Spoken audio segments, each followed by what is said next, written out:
Hello everyone, it's Blazer here, and we are here for yet again for another Games I Bought video. This time it's for September 2025. Oh, September, the month where all the kids go back to school. And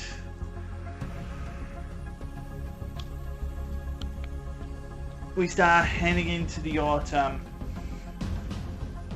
Yeah, so it's been a good month so far, especially for me when it comes to getting myself back to work in the review department, as well as working on a platinum trophy or two. Right, and so I'm going to be talking about what games I bought throughout all of September 2025, and then I'm going to be talking about the game reviews I worked on, as well as platinum trophies that I've accomplished. So, okay. Alright, so first of all, let's get started on the games I've bought. And I'm going to be turning over to my PS Vita / PlayStation TV for this. Now, first of all, I started working on the PlayStation Vita TV gaming setup. And here I bought a new... I took all those...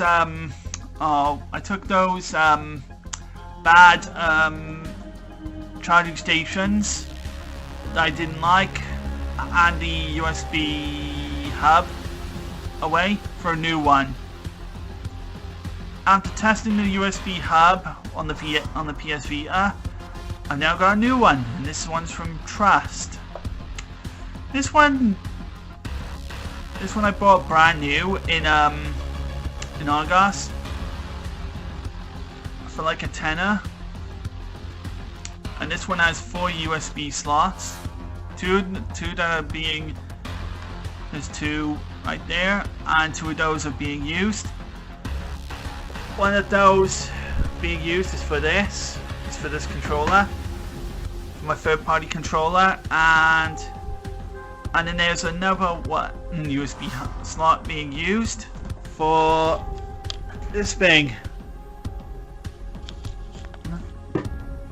I'm not going to be able to show it very well, but this right here is my PS4 controller charger,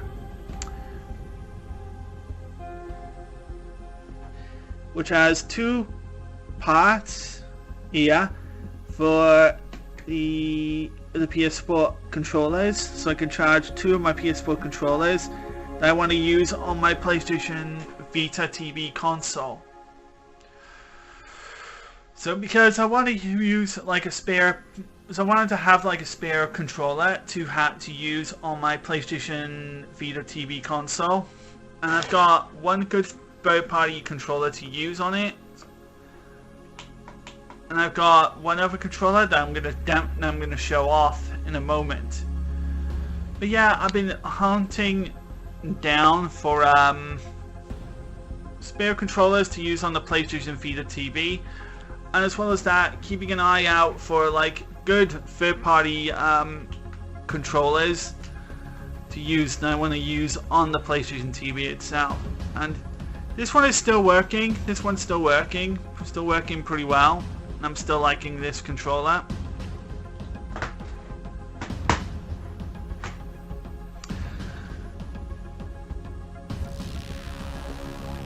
And thankfully now I can free its wires from the confines of, like, you know, being one of those devices where the USB being placed on the back of the console unit. So yeah, that's one piece of the PlayStation Vita now being been sorted. And now let's turn my attention to the bed, because now I'm going to show off the controller I did get for the PlayStation I wanted to get for the PlayStation TV, Vita TV, rather, and that is the red PS4 controller, and this is the V2 model of the red DualShock 4 controller. And I got this, and you can see on the back there, that's the place where like it goes into one of the charging units on my charge station, which is right here. Yeah, right there it is, right here. So I can take one of these,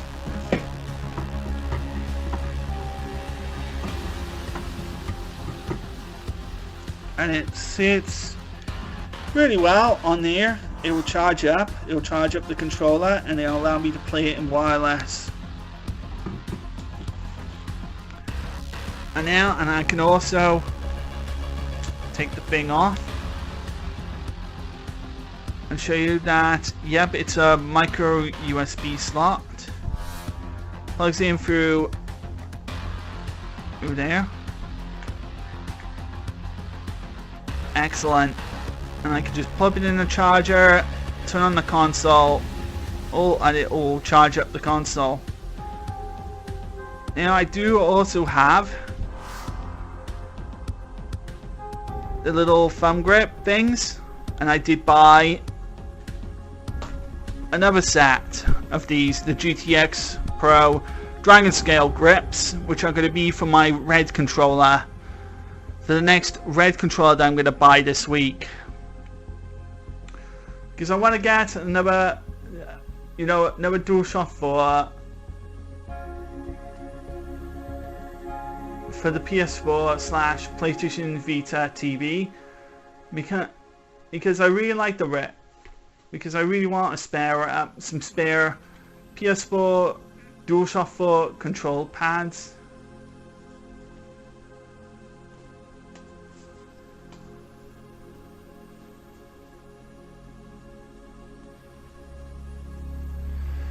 Yeah, and that's a good thing as well. I want 2 of those, so I have got 2 of these ready, and I also have another set of these also ready for when I do decide. So when I buy another DualSense for the PS5, which will be in like another month or 2, which will be in about a month, because I plan to maybe get some like cheap games for the PS5 in between, saving up for the DualSense. So yeah, this controller works, although I did find some bizarre things about the analog stick. It's not a feeling. It's a bit of an odd feeling. I can't quite put my finger on it, but sometimes it doesn't seem. With some parts, the thumb grip are just getting caught. I'm just not rubbing it around like smoothly. I'm not going around smoothly for something. It's going around fine for the PS5. It's going around fine with the right analog stick, I should say, but it's not going as smooth with the left stick. I'm not sure if that's a problem with this controller, or is this something up with my thumb grips. I don't know. It just seems bizarre.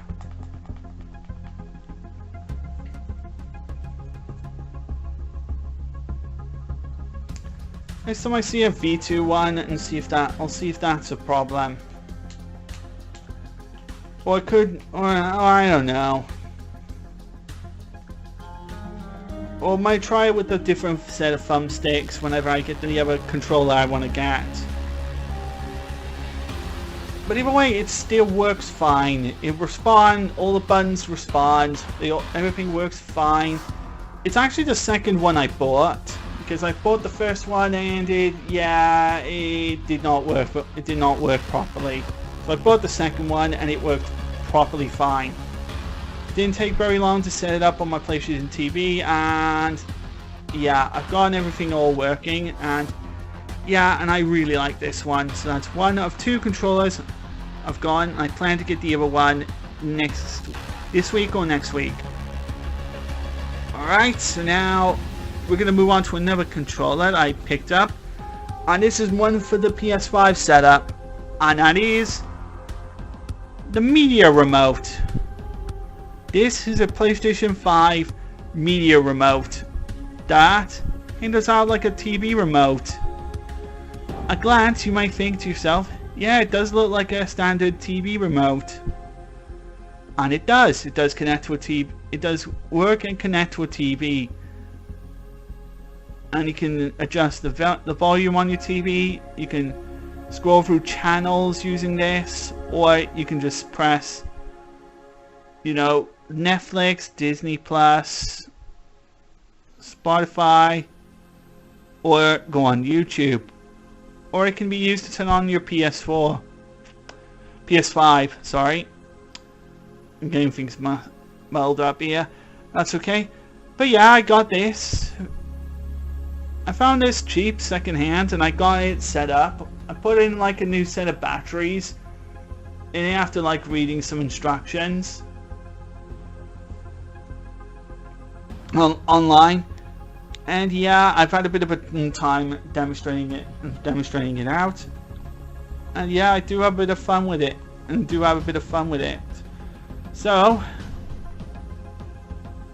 it's one that's going well for the PlayStation 5 setup.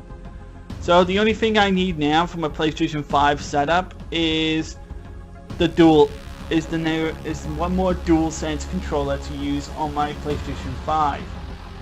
Considering that again, I've got both this thing, which has my third-party PS4 controller, my first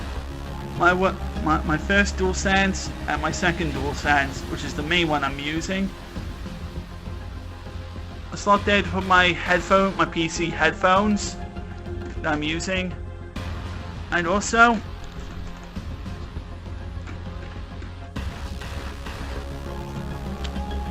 out right there. That's where I'm able to put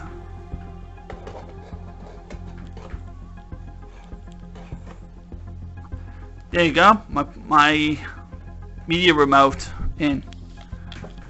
I'll sit up a little bit so I can see, so I can show you. Not gonna be able to see it too well, but yep, there it is. That is the where I can place the media remote in. So brilliant.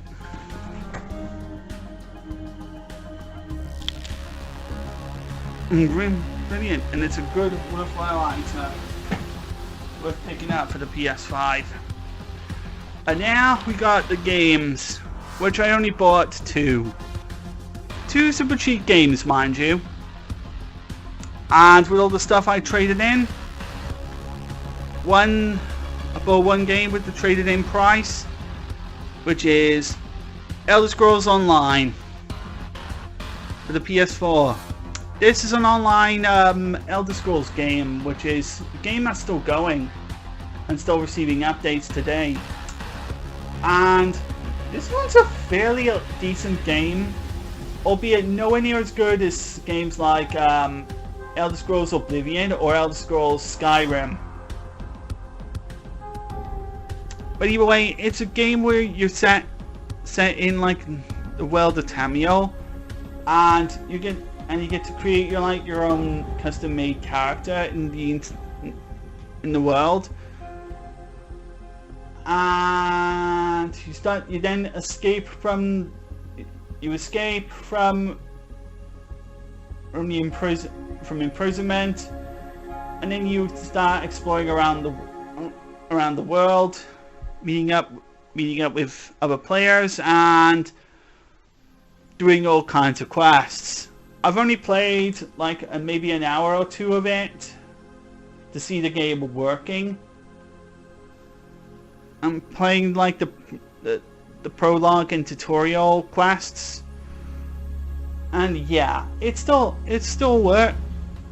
It works. It's pretty decent. Although I will have to give it like some extra time in order to actually properly get into it.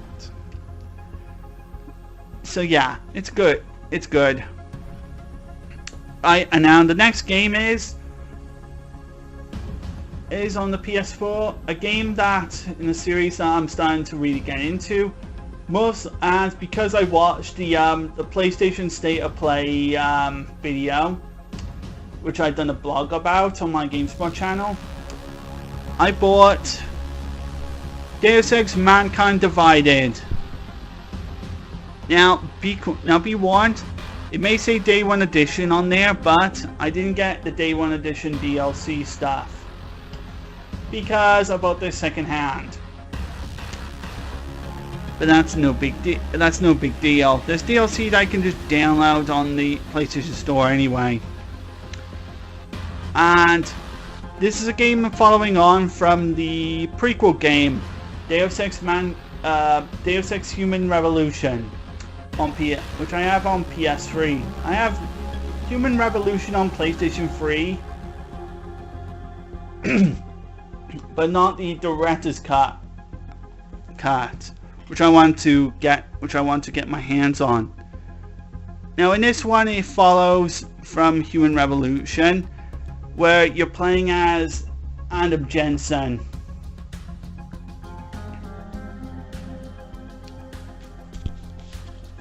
And I haven't really dove into the storyline of this game much, aside from maybe playing the first level and just messing around in a few places to see the game working.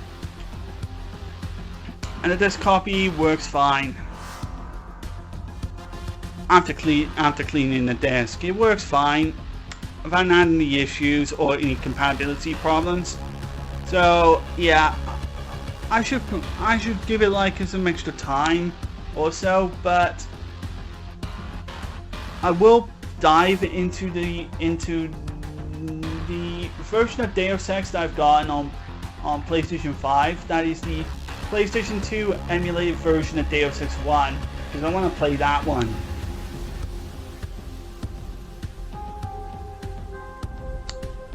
Yeah, and yeah, I watched the PlayStation State of Play, which had a whole bunch of some amazing game announcements, like that cool Sorrows game, which was like that follow-up to Returnal, I think it was called. And yeah, that one had some really incredible combat. Then they showed off an announcement for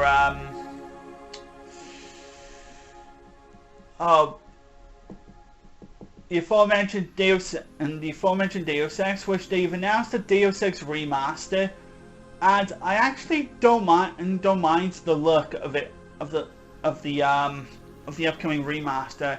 Like, it actually doesn't look that bad as far as remasters go. Like, it wouldn't surprise me if it's running in like the Unreal Engine 5, because it actually at times does look pretty decent, look really good.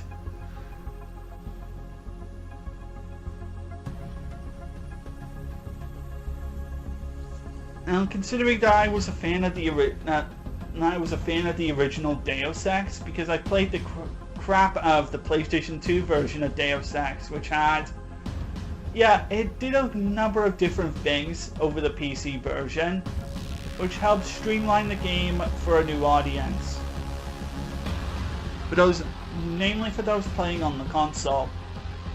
And that's the version that was released recently for the PlayStation 4 and 5. And the upcoming remaster is, yeah, a version of Deus Ex 1 that's got all new graphics and two quality of life features. So I'm going to be looking forward to that next year. And then of course the big announcement of the Marvel Wolverine game, which looks savage as fuck. Yeah, the new Wolverine game looks incredibly good. And it's made by the people that made the incredible Spider-Man games. So I'm expecting Wolverine to really be good. So yeah, I've done a blog on the all the PlayStation State of Play that I worked on.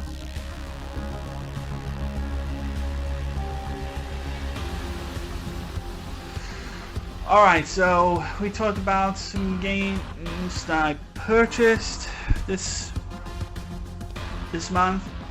Now we're going to talk about some of my recent accomplishments. Now, aside from the State of Play, well, I just talked about, I really liked. There were also 2 Platinum trophies I finished, as well as 2 game reviews I quickly worked on.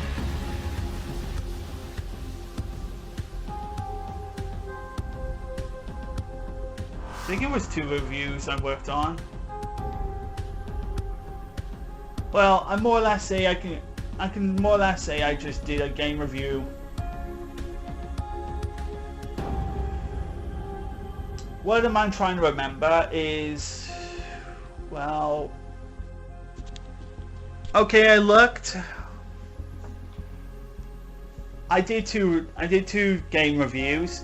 2 of those game reviews were some shovelware. The first one was Halloween Puzzle, which was basically Puzzle Journey. The game Puzzle Journey, which was a free-to-play puzzle game that literally sells you an easy-to-unlock platinum trophy if you're good enough at puzzles. Whereas Halloween Puzzle is the same game as Puzzle Journey, just with a Halloween theme. Yeah, just sliding matching card games. Yeah, which if you want a free platinum trophy on your profile, yeah, it's that. And then there's Alpine, which was a skiing game, which looks to be like a skiing game from cover, but in the actual game it looks like something from either from the 70s or the 80s, where it looks like it's got like a spacey background with a simple triangle graphics with a vapor trail or something coming from it. Yeah, it's a very deceptive game ish. Yeah, and they're both some of like the easiest platinum trophies known to man.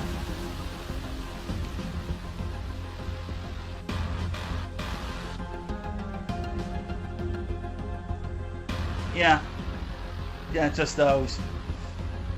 And while we're on the subject of easy platinums,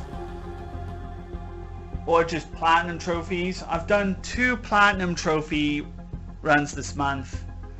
One on a game that was on my PlayStation Plus, and one of them was on a game I bought last year. Yeah, the first platinum I unlocked was one for Star Wars Battlefront, the Classic Collection. Star Wars Battlefront Classic Collection. It's the collection that has 2 of the original Star Wars Battlefront games that came out back in 2004 and 2005, back for the PlayStation 2 and the original Xbox. And I did a platinum trophy for it last year on the PlayStation 4, and this year I do it for the PlayStation 5.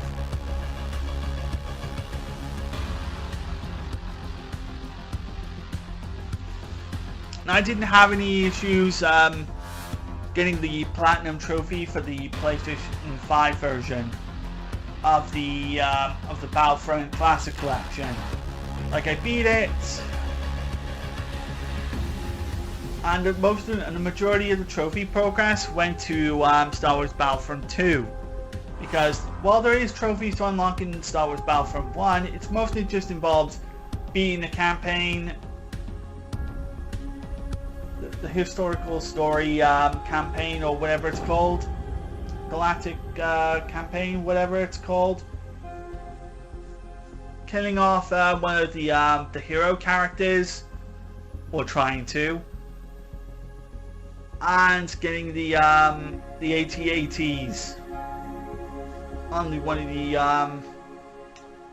on the snow speeders or whatever. Yeah, but it's really with Star Wars Battlefront 2 is where the majority of the platinum trophy progress you get to make on that is. And yeah, I spent a couple of hours trying to get that trophy, and the platinum trophy, and yeah, I did do that. It's mostly just involves like getting the medals for for all the different weapons and surviving as long as possible. In which there were guides on how to do that.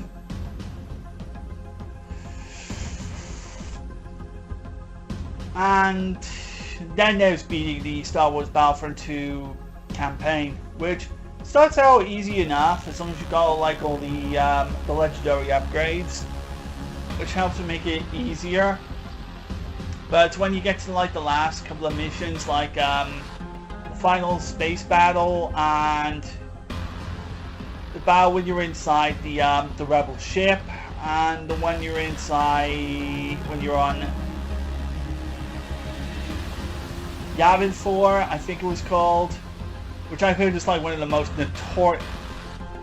Yeah, the mission in Yavin 4 is one of the most notorious missions of all time. You have to hold out on the hill within the time limit before you get yourselves overwhelmed. Yeah, that one was difficult. And I think if you see my PlayStation 4 version playthrough of the Star Wars Battlefront 2 campaign, yeah, you will understand what I'm talking about.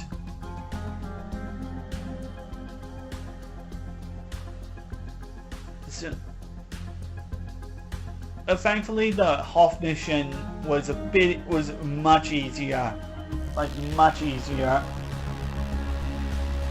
Mostly because you get to ride on an AT-AT walker and really punish all the rebels for all the shit that you've been through. So yeah, that was a good platinum trophy to go through.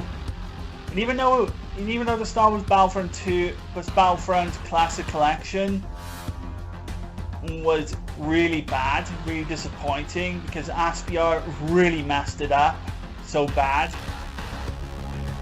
until finally patching it up to fix all the major problems with it. Still, it's Star Wars Battlefront Classic 2004 and 2005 version gameplay from what I remember back when I got the PlayStation 2.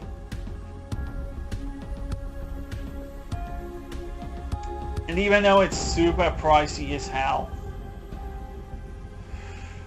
yeah, it's that. And then there's another platinum trophy I did, and that one was from a download game that was on my PlayStation Plus subscription, and that's a visual novel anime game called Doki Doki Literature Club, where it's a game where you're running this literature club with 4 girls, and you get to decide which girl you go with. And it all seems like an innocent visual novel game until the ending of the first act, was where you see like all the creepiness come on out. And yeah, it is a very creepy game after that. At times very, very disturbing and horrific. And yeah, I platinumed that game after like going through it with a trophy guide on how to create the best poems for the characters and go the best routes as possible.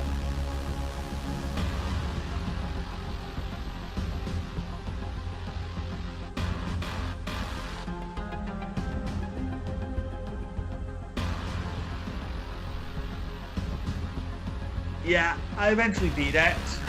I got the platinum trophy with a guide.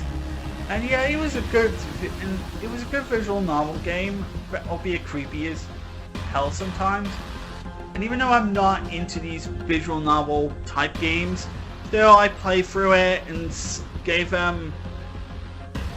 a run to see like how good it was. And yeah, it was a good one.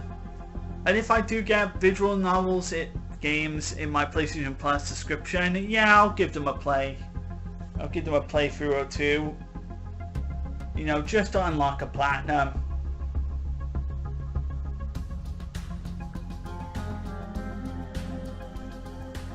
So yeah, so that's two of my platinum trophies that I've worked on.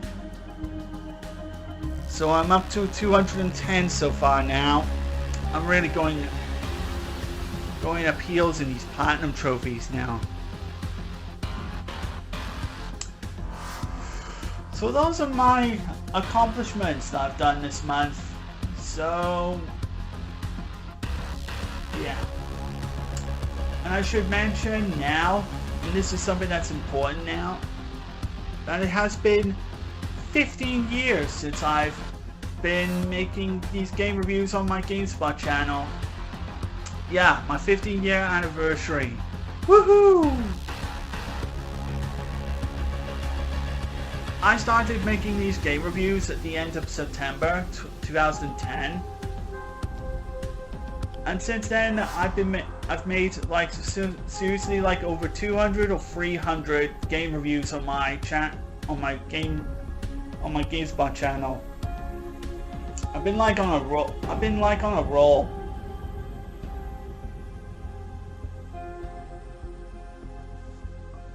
And since then, I have not since stopped. And sure, like I've been taking like some time off to do other games.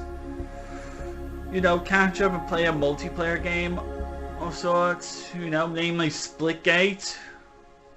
Yeah, I'm looking at you, Splitgate 1 and 2 in particular.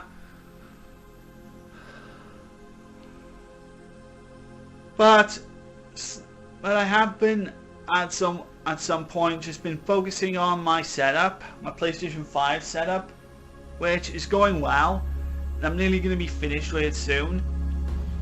And after that, then I can start thinking about like either buying some new games or enjoying myself with some pool. You know, the 8-ball snooker thing,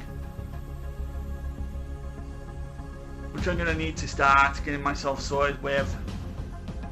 Where to play them and how to pay up for them. Oh well. Which will take up my weekend schedules now. So yeah, that's going to be something. And I still need to consider like deciding on what RPG I want to think about playing next. And I'm thinking Tales of Symphonia is going to be like the next one to work on. And oh boy. Tales of Symphonia the remaster on PS4. And then of course I got the Splitgate 2 videos to work on. Alongside that, one more Splitgate 1 video that I plan to do in future. So yeah, there's gonna be a lot ahead of me over the next month, couple of months. Yeah, because I got like a schedule going for like what reviews I need to start working on. For games I've finished, to games I may consider finishing up.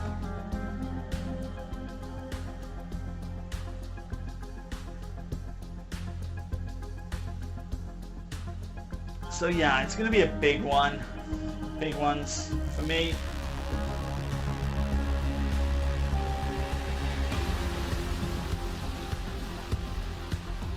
Yeah, but I'm going to be working my way through the easier ones first, and then eventually I'll do like a big one of something I've recently finished. So that's gonna So hopefully that'll make my life easier a little bit.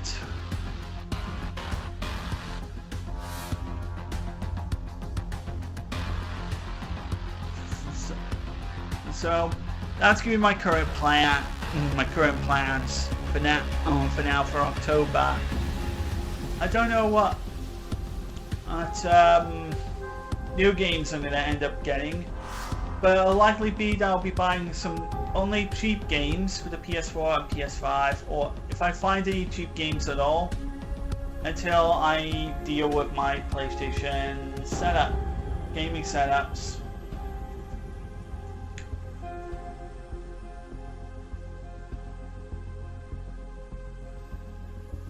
So yeah, so that's gonna be, so that is my current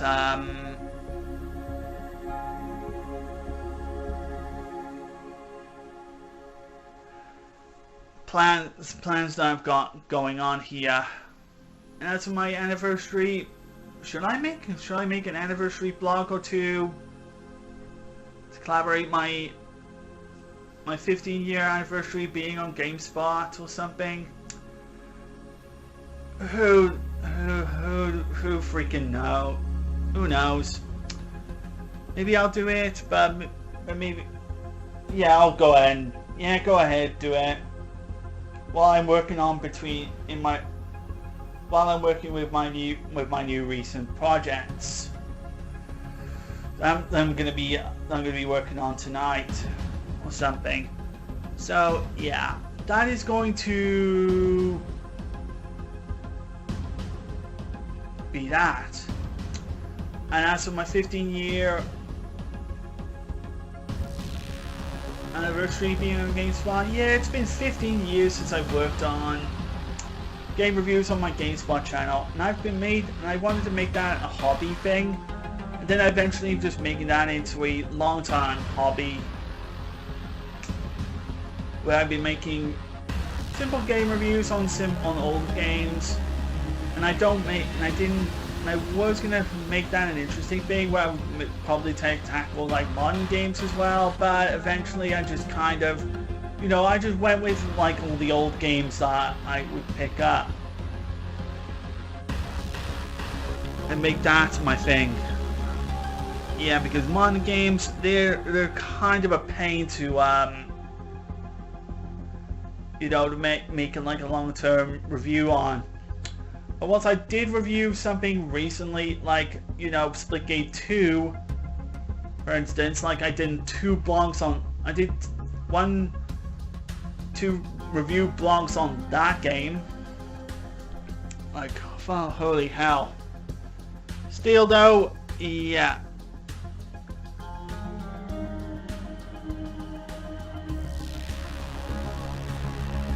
Still though, at least I would consider like I've done a modern review on